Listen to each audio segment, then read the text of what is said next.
You thought she left because you weren't good enough. But what if I told you it was never about that? It wasn't your job, it wasn't your car, it wasn't your looks or your words. It was something much deeper, something you didn't even know you were losing. Your presence, your strength, your self-respect. Have you ever felt that gut punch when she pulls away and you don't even know why, when you gave her everything and she still walked away? And all you're left with is silence and the question that never leaves. What did I do wrong? If you've ever been there, if you're still carrying that weight, this isn't just a video, it's a wake-up call. Because what if I told you? She didn't leave because you were too much, she left because you disappeared long before she did. There's something no one told you about how women fall, about what they feel when a man forgets who he is. There's one moment, one shift that changes everything. And Ethan, he found it. But it cost him everything. First, thank you for being here. And I hope you'll stay till the end, because the next part, that's where it really begins. Ethan met her on a Wednesday afternoon, the kind of day that feels ordinary until it isn't. She was wearing a red coat, standing at the corner cafe, holding a book with no title. And when she smiled, something in him cracked open. It wasn't fireworks, it wasn't lust. It was something quieter and far more dangerous. He felt seen, or so he thought. That smile became his sun. He oriented everything around it. One text and he lit up. One delay in reply and he questioned his worth. He didn't notice it at first, how her laughter slowly became the measure of his happiness. How every little gesture of hers felt like a reward, like he was earning something, like he had to. He told himself he was just being romantic, that this was how love was supposed to feel. But deep down, something didn't sit right. Something tight, like a knot in the chest that never loosens. And the truth, it started long before her. Because Ethan had always confused attention with love, validation with connection. And her smile, it was never about her. It was the mirror he used to see himself. But mirrors, they only show what's already there. So when she left, it didn't feel like just losing her, it felt like losing himself. Because when you build your worth on someone else's face, what happens when they look away? He stood in his apartment, still smelling the last perfume she wore. His phone was silent, his mind loud. Where did I go wrong? Was I too much? Was I not enough? The coffee got cold on the counter, his world felt smaller than ever. But the strangest thing, it wasn't heartbreak that hit hardest. It was realizing he had no idea who he was without her smile. And that's where his story really begins. He thought being kind would be enough. That if he always showed up, always said yes, always made her laugh, she would stay. Ethan became the guy who remembered every little thing, her favorite song, the exact way she liked her coffee, the stories she told when she was nervous. He listened, he complimented, he never raised his voice. He became what every dating blog told him to be: nice, supportive, emotionally available, but deep down he was terrified, terrified of losing her. So he avoided every conflict, bit his tongue, said you're right even when he didn't believe it. Not because he agreed, but because he thought love meant never making her uncomfortable. He gave so much, but started feeling invisible. And slowly she pulled away. It didn't happen all at once. First, the texts got shorter. Then the calls came less often, until one day, her silence spoke louder than any breakup ever could. Ethan sat alone, staring at his phone, no message, no closure, just an empty space and 1,000 questions screaming inside him. I was good to her. I did everything right. I gave her my whole heart. But what he didn't realize was that she never asked for all of that, not like that. Because being good to someone isn't the same as being good for yourself. She didn't leave because he wasn't nice. She left because she couldn't feel him anymore. Because the man she first met, the man with thoughts, opinions, fire, had vanished. Ethan had made her his world. But in doing that, he disappeared from his own. And the painful truth, she didn't fall out of love, she fell out of respect. That was the night Ethan realized something gut-wrenching. He wasn't just hurt, he was hollow. And that kind of emptiness doesn't come from heartbreak alone, it comes from abandoning yourself to please someone else. If you've ever felt that, if you've ever looked in the mirror and thought, who am I without her? Then maybe, just maybe, you know exactly what Ethan felt. And if you do, drop a fire in the comments, not because you're broken, but because maybe you're ready to burn the mask she left. But maybe that's the moment you come back to you.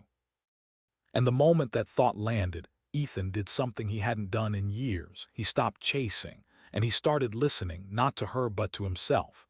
Women don't just see your smile, they see your center, they feel your ground. Even before they know your name, Ethan used to think attraction was about appearances. The right haircut, the perfect cologne, the curated photos. He thought if he looked confident, he'd be seen as strong. But women, they read more than that. They read silence, they read body language, they read hesitation and overcompensation. They feel whether you walk into a room or try to blend into the background. And what they truly crave isn't perfection, it's energy. A man who is rooted, clear, present, not rushing to impress, but grounded in who he is. You see, when Ethan met her, he was full of words, but none of them were truly his. He borrowed them from podcasts. He rehearsed them from videos. He said the right things, but she felt the wrong energy, because your words don't land if they don't come from truth. A woman doesn't remember what you said, she remembers how she felt around you. Did she feel safe? Did she feel seen? Did she feel like she could unfold without being analyzed or managed? Ethan thought he was giving her space, but what he gave was uncertainty. He never disagreed. He avoided conflict. He feared tension. But here's what no one told him. Tension is not the enemy, uncertainty is. A woman can handle disagreement. What she cannot handle is a man who won't hold the space. And by space, I don't mean distance, I mean emotional presence.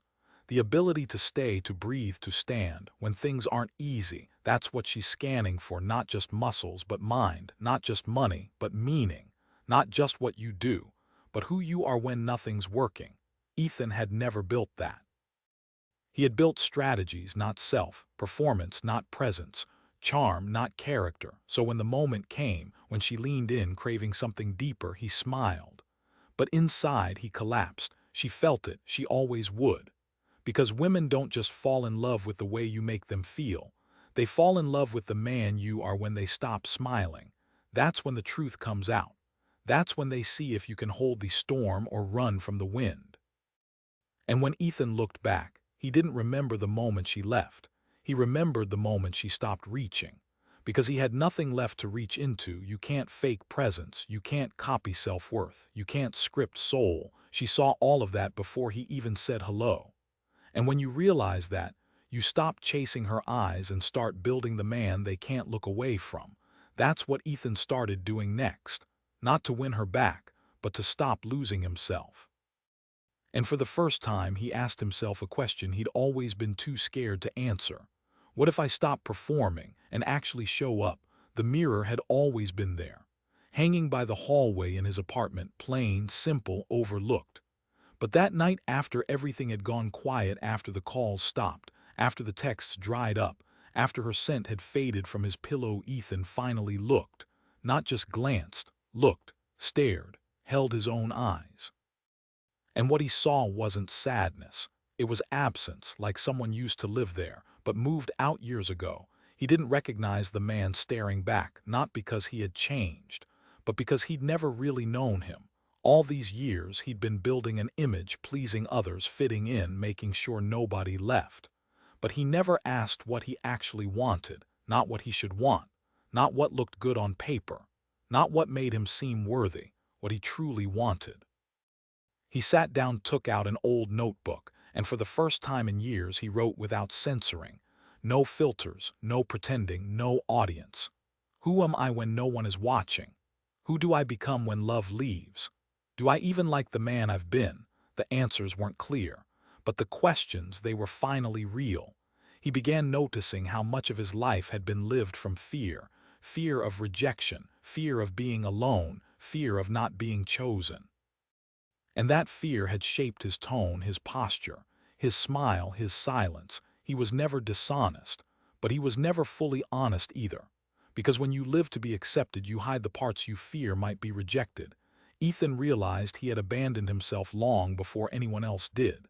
And that hurt more than the breakup ever could, because heartbreak fades, but self-betrayal lingers. That night, he made a quiet vow to stop disappearing in the name of being loved.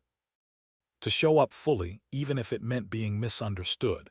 To speak his truth, even if it made things uncomfortable. To value his own needs, not just cater to hers. Not because he wanted to win, but because he was done losing himself. And maybe that's the moment his healing truly began. Not the moment she left, but the moment he stayed with himself. So if you've ever looked into a mirror and felt like a stranger was staring back, maybe this is your moment too. Your moment to come home, not to her, but to you. And if you've ever been there, drop a word in the comments that scares you to say out loud. Just one word, not for them, for you, because naming it is how we start reclaiming it. And what Ethan began to reclaim next would light a fire he never knew he had. The fire didn't come all at once. It started small, quiet, like a flicker in a room that had long been dark. Ethan didn't know what he was searching for, only that he was done searching through someone else. So he turned inward.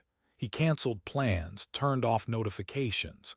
He stopped scrolling through photos of her and started opening pages of books he'd never had time to read: philosophy, masculine psychology, meditation. The science of attraction, not the gimmicks, but the real roots of connection. He wasn't trying to win anyone back anymore. He was trying to meet someone he'd never really known, himself, and it was awkward at first. He would sit alone in silence, feeling more restless than centered. His mind would race. Old stories would whisper, "You're not enough. You'll end up alone. Real men don't need this." But he stayed, he kept breathing, kept noticing, kept writing, and slowly something began to shift. He stopped reacting, started responding, stopped chasing validation, started defining value. He realized strength wasn't in proving anything, it was in presence, stillness, direction. That's when the fire grew louder, not flashy, not wild, but steady, like a forge burning away everything that wasn't truly him. He no longer felt the need to explain himself to people who never tried to understand. He no longer apologized for wanting more than surface-level love. He started saying no without guilt, started setting boundaries without shame, started choosing silence over performative conversations. And perhaps the biggest change, he began to walk slower, not because he was tired, but because he wasn't running anymore. People noticed. Friends said he seemed different, stronger, quieter in the best way. He didn't brag about the books he read or the man he was becoming. He simply became. And then, one day, sitting in the back of a local bookstore, coffee in hand, reading a dog-eared copy of The Way of the Superior Man, he looked up. And there she was, not her, not the one who left, someone new, Emma, sharp eyes, grounded energy, a woman who didn't smile to be liked. But because she meant it, she glanced his way. He nodded, calm, no rush, no script. He didn't feel a need to impress. He felt a readiness to connect if it came. If it didn't, he was still whole. That was the fire. Not to consume, but to warm the space around him without needing to be seen. And what happened in that next conversation wasn't love at first sight, but it was real. And real, Ethan had learned, is the most seductive thing of all. But what he didn't know yet was that Emma wasn't looking for perfection either. She was looking for something even rarer, a man who could not be controlled, and she was about to meet him. Emma wasn't the kind of woman who waited. She walked with purpose, spoke with certainty, held eye contact a second longer than most could handle. She had dated men before, smart ones, charming ones, even powerful ones. But they all had one thing in common: eventually they bent. Not because she asked them to, but because they feared losing her more than they valued holding themselves. She could sense it, the quiet compliance, the nervous approval-seeking, the way they subtly shifted their opinions to match her tone. And while that flattered her for a while, it always ended the same. She'd lose interest, not because they weren't kind, but because they weren't rooted. Then came Ethan. Their first coffee lasted an hour longer than planned, not because of romance, but because there was no performance, no pressure, no pleasing. He didn't lean in too far. He didn't compliment her every sentence. He asked questions, paused, and listened. And when she shared a strong opinion, he didn't nod blindly, he responded honestly with presence. It wasn't confrontational, it was masculine, calm, certain, balanced. She tested him not maliciously, but instinctively. It's what feminine energy does when it meets something it can't quite read. She made a sharp comment. He didn't flinch, she questioned one of his beliefs. He smiled and clarified it without apology. He wasn't trying to win, he was just being. And that was something she hadn't felt in a long time. Control no longer worked, because there was nothing in him grasping for approval. And when they parted that day, she found herself thinking about him, not because of his looks or his charm, but because she couldn't figure him out, not in a manipulative way, but in the way you can't figure out a mountain. You just know it's there, unmoved, unbothered by the weather. And that presence, it stayed with her through dinner with friends, through meetings, through the noise. Because it wasn't his words that lingered, it was his essence. A woman may not always remember what you did or said, but she will always remember how your energy made her feel. Ethan didn't try to convince her of anything. He didn't try to win her over. He didn't lean forward, he leaned back into himself. And she felt it, not just as a moment but as a pull, subtle but undeniable. She didn't know if she wanted love, but she knew she wanted to see him again. And maybe, just maybe, that's when attraction turns into curiosity. Because the man she met wasn't waiting to be chosen. He had already chosen himself. And that kind of man makes you wonder what else he knows that the others never showed. They saw each other again, not in a dramatic way, just two people crossing paths that felt like choices, not chances. This time, Ethan didn't bring flowers, he brought attention, he brought presence, and more than anything, he brought boundaries. The date started simple: a walk, some coffee, a park bench in the late afternoon sun. Emma asked questions, the kind that probed, not just what do you do, but what do you believe? What do you fear? What breaks your heart? Ethan didn't dodge, he didn't deflect with humor, he didn't mask discomfort with shallow charm, he answered, thoughtfully, pausing not to impress but to connect with his own truth before speaking it out loud. When she asked about past relationships, he didn't blame, didn't vent, didn't paint himself as a victim. He owned his part. He spoke about disappearing in pursuit of love, about forgetting his own fire, about the long silence he'd once called devotion. And she listened, not just with her ears but with her breath, with the soft shift in her posture that said, "I feel you." There were no games, no roles, just two minds meeting. And when she gently challenged one of his views, he didn't tense. He thanked her, explored it further, expanded the conversation instead of shutting it down. That moment, more than any touch, any compliment, any flirtation, was the spark. Because real seduction doesn't happen in the body first, it happens in the mind. It's when a woman feels she can unravel her thoughts in front of you and not be corrected, not be managed, not be dismissed. It's when she feels you're not just there to take but to witness.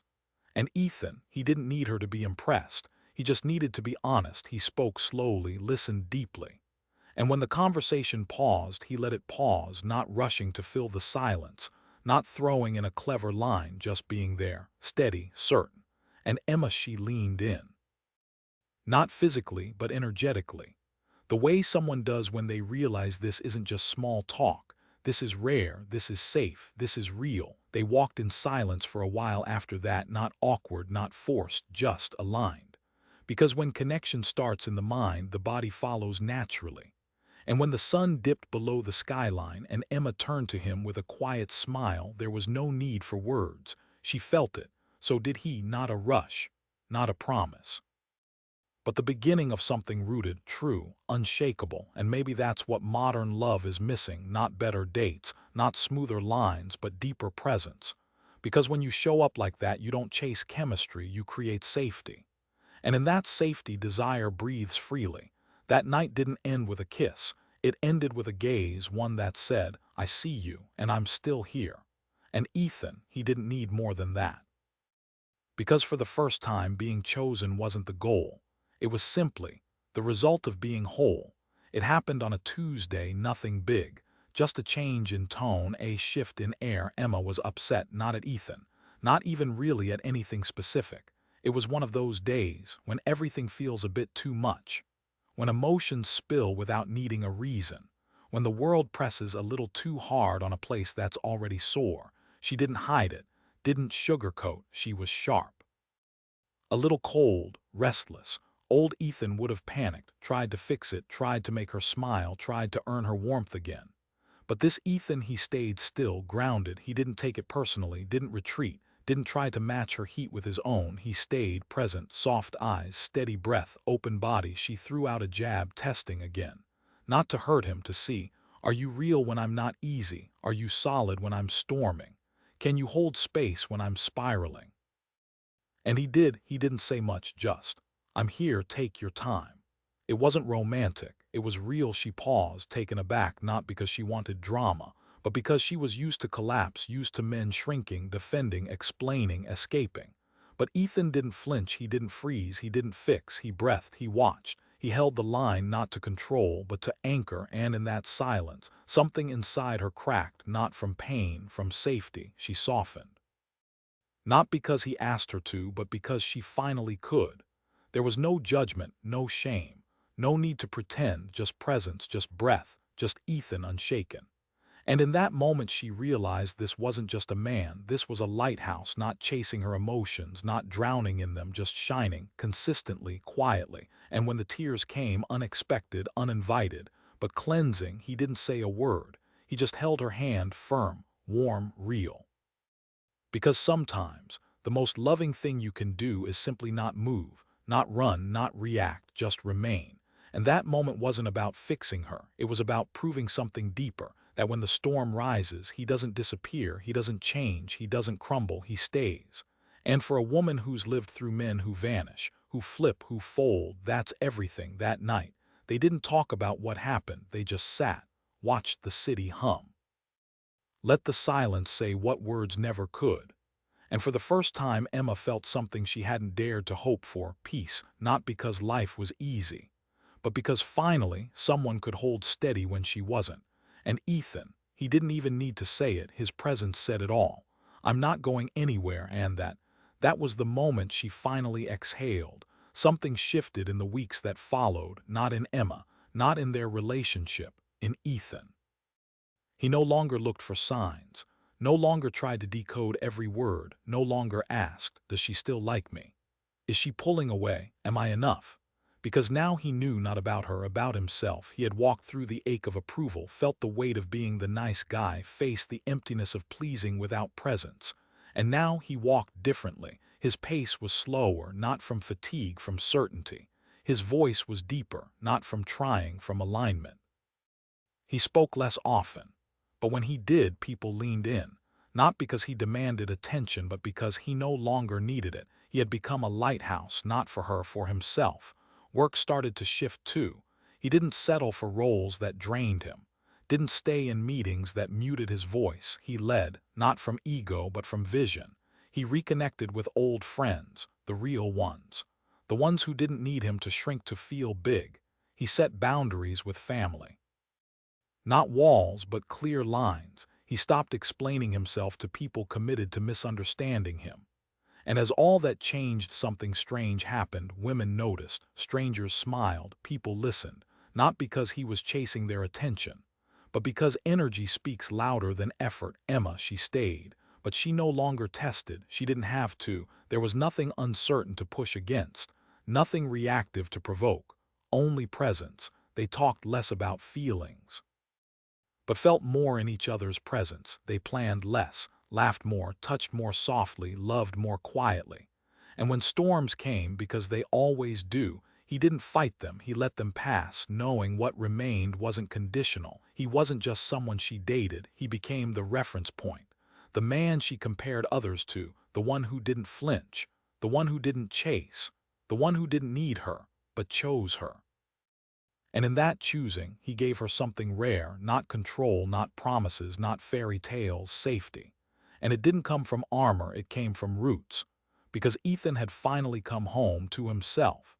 And when a man lives like that, he doesn't attract chaos, he attracts clarity. He doesn't provoke fear, he creates calm. He doesn't seek to be chosen, he chooses. So if you're still here, still listening, still feeling something stir, maybe this journey isn't just Ethan's. Maybe it's yours too. Because the world doesn't need more men who memorize the rules. It needs more men who remember who they are. And maybe, just maybe, you're already on that path. You wouldn't still be here if you weren't. It was a Sunday afternoon, same street, same cafe, same sunlight pouring through the windows like memory. Ethan walked past the glass and saw a familiar smile, not Emma's, the other one, the first one. The one that once unraveled him. She looked up. Surprised, curious, maybe even a little nostalgic, he nodded politely. No tension, no bitterness, just presence. They talked briefly, the kind of small talk that tries to stretch itself into meaning. She laughed once, that same laugh, the one that used to make his world tilt. But this time, it didn't move him, not because he didn't care, but because he wasn't lost anymore. She asked what he'd been up to. He said, working on my mind. And he meant it. He didn't try to prove anything. Didn't mention Emma, didn't subtly flex. He just stood there, rooted, calm, whole, and she noticed not the words, the energy. There was a flicker in her eyes, not regret but recognition. She could feel it. He was no longer the boy who bent for love. He was the man who no longer needed it to be okay. They parted with a smile, no longing, no tension, just two stories that once overlapped and now didn't have to. As Ethan walked away, he realized something profound. Her smile had once defined him, now it was just a smile, and that was freedom. Because the man who used to chase validation had built his own worth. The man who feared rejection had embraced solitude. The man who used to disappear had arrived, fully, finally, unapologetically. And that's the real story, not that she left, but that he returned to his own voice, his own fire, his own truth. So if you've ever been wrecked by a smile, if you've ever handed over your worth for a glance, a text, a maybe, know this, you can get it back, every inch, every breath, every ounce of power you thought you lost. Because the real seduction was never in her beauty. It was in the moment you finally saw your own. And if you've made it this far, you're not chasing her anymore. You're walking home to yourself. So take a breath, feel it, the peace, the fire, the stillness. That's you. And if you've ever been Ethan, drop a sign below, not for views, not for me. For the men still trying to find themselves in someone else's eyes, let them know you made it back. And now so can they. SEO and thumbnail. White heavy checkmark B letter 1 B0 letter 1 EDBC 8. T letter 1 ED1 IU SEO CHO video direct hit tier distroke letter 1 EC1 title. CH letter 1 E9. A T letter 1 EB Koa Chin, she didn't leave you, you left yourself first. Memo Mo T letter 1 EA3 SEO. SEO optimized description. What if the real reason she left had nothing to do with her? If you're ready to reclaim your power, this is where it begins. Bookmark hashtags 5-8 masculine energy, self-respect, emotional strength, healing for men, mental evolution, nice guy recovery, dating advice for men. Become unshakable, magnifying glass, tilted left, SEO keywords. 3 levels T letter 1 EA7 and G1. CH letter 1 E7 D stroke letter 1 EC1. L letter 1 EDBN masculinity. Relationships. Emotional intelligence T letter 1 EA7 and G2. In letter 1 EA3 NH, Thur NH letter 1 ECF, thumbnail prompt. Prompt English. A dramatic, cinematic thumbnail in 16:9 ratio with a bold red color scheme. Show 3 characters. A confident man with calm, strong expression in the center. A woman with a mysterious smile to the left. Another woman showing emotional vulnerability to the right. All faces are expressive and emotionally intense. Use bold lighting and contrast to emphasize emotion. Background is abstract with red tones symbolizing inner fire and tension. Include large subtitle text in white or yellow. She left. But that's not the real story. S letter 1 EB5N Sang Cho Han Trin T I letter 1 EBFP Theo. B letter 1EA1N, H, I letter 1EC1, NCH letter 1EC9, C letter 1EA7N, Noi Thoi Red.